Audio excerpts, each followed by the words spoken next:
Assalamualaikum warahmatullahi wabarakatuh. Ketika kita mendengar surah Az-Zalzalah, apa yang terlintas di benak kita? Mungkin gambaran bumi yang bergetar hebat, mengeluarkan segala isinya, pemandangan yang menakutkan, sekaligus ikonik tentang hari kiamat. Tapi tahukah Anda, di balik gambaran kehancuran itu, surah Az-Zalzalah menyimpan 3 pesan mengejutkan yang jika kita renungkan akan benar-benar mengubah cara kita memandang dunia dan setiap tindakan kita. Ini bukan hanya tentang kengerian akhir zaman, tapi tentang keadilan, pertanggungjawaban, dan bahkan hakikat bumi yang kita pijak setiap hari. Mari kita bongkar bersama 3 pesan paling berpengaruh dari surah Az-Zalzalah.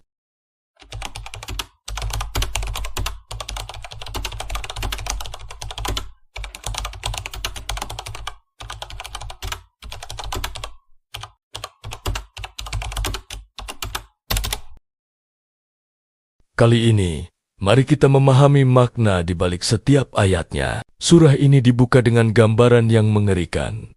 Iza zulzalatil ardu zilzalaha, yang artinya apabila bumi diguncangkan dengan guncangan yang dahsyat.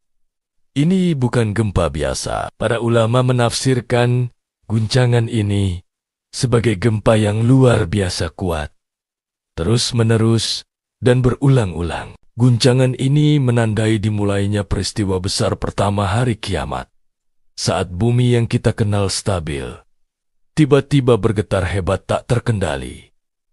Lalu apa yang terjadi setelah guncangan itu? Ayat kedua menjawabnya. Wahrajatil ardu askalaha, dan bumi telah mengeluarkan beban berat yang dikandungnya. Bayangkan, bumi seolah memuntahkan seluruh isinya. Beban berat ini punya 2 makna utama. Pertama, yang paling penting, adalah miat-miat manusia yang terkubur. Inilah momen kebangkitan penghuni kubur. Kedua, bumi juga akan mengeluarkan semua harta karun yang terpendam, seperti emas dan perak, yang akan tampak seperti tiang-tiang raksasa. Semua ini terjadi bukan tanpa sebab, melainkan sebagai bentuk ketaatan bumi setelah Allah memerintahkannya. Di tengah kekacauan itu, manusia pun bereaksi. Ayat ketiga menggambarkan kepanikan mereka. Wakala al-insanu malaha, dan manusia bertanya, mengapa bumi menjadi begini? Pertanyaan ini lahir dari keterkejutan luar biasa. Bumi yang selama ini menjadi pijakan yang kokoh, kini hancur lebur. Para penafsir menyebutkan, pertanyaan ini terutama dilontarkan oleh orang-orang yang selama hidupnya ingkar dan tidak percaya pada hari kebangkitan. Mereka terperangah melihat apa yang dulu mereka dustakan kini terjadi di depan mata. Kemudian datanglah momen pengungkapan. Yauma izin tuhadisu akhbaraha. Pada hari itu bumi menceritakan beritanya.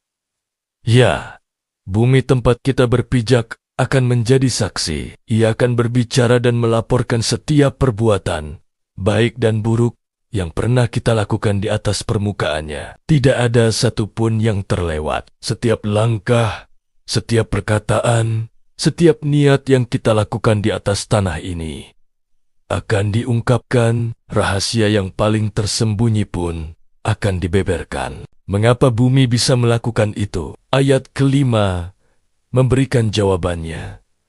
Bi'ena robaka auhalaha, karena sesungguhnya Tuhanmu telah memerintahkan kepadanya. Bumi tidak bertindak atas kehendaknya sendiri. Kemampuannya untuk berbicara dan bersaksi adalah karena perintah langsung dari Allah Subhanahu wa Ta'ala. Ini menunjukkan betapa seluruh alam semesta tunduk patuh pada kehendaknya. Allah mewahyukan kepada bumi untuk menyingkapkan semua rahasia yang pernah terjadi di atasnya.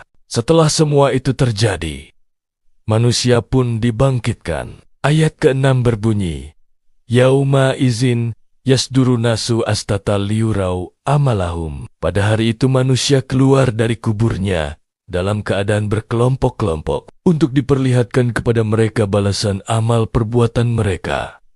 Kata astatan berarti mereka keluar dalam keadaan terpisah-pisah. Setiap kelompok akan menuju tujuannya masing-masing. Ada yang menuju rahmat surga, ada pula yang digiring menuju siksa neraka. Tujuannya satu, agar mereka melihat dengan mata kepala sendiri balasan dari apa yang telah mereka kerjakan di dunia. Dan inilah puncak dari surat ini. 2 ayat terakhir yang menjadi prinsip keadilan ilahi yang mutlak. Fami yamal miskala zaratin khairayarah, wa ma yamal miskala zaratin sarayarah. Maka barang siapa mengerjakan kebaikan seberat zarah, niscaya dia akan melihatnya. Dan barang siapa mengerjakan kejahatan seberat zarah, niscaya dia akan melihatnya.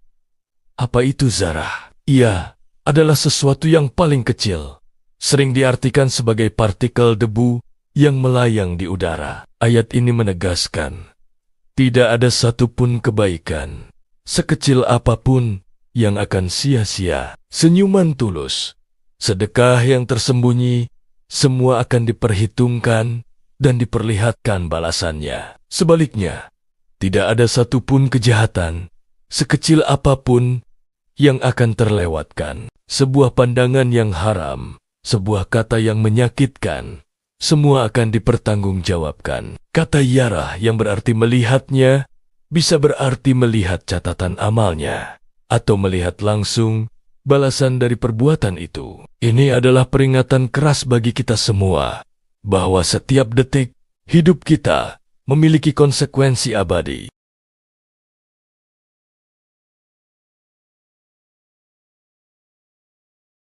Pesan pertama, dan ini yang paling mengejutkan, bumi bukan lagi saksi bisu. Pada hari kiamat nanti, tanah yang kita anggap mati dan diam akan diberikan kemampuan untuk berbicara. Seperti firman Allah Subhanahu wa Ta'ala dalam ayat keempat. Pada hari itu bumi menceritakan beritanya. Para ulama tafsir menjelaskan, ayat ini berarti bumi akan memberikan kesaksian langsung atas semua perbuatan baik dan buruk yang pernah kita lakukan di atasnya. Peristiwa luar biasa ini terjadi setelah goncangan pertama, goncangan dahsyat yang menghancurkan segalanya. Goncangan inilah yang membuat manusia bertanya dengan penuh keterkejutan, apa yang terjadi pada bumi ini? Pertanyaan ini, menurut para ahli tafsir, terutama keluar dari mulut mereka yang selama ini mengingkari hari kebangkitan. Bayangkan dampaknya.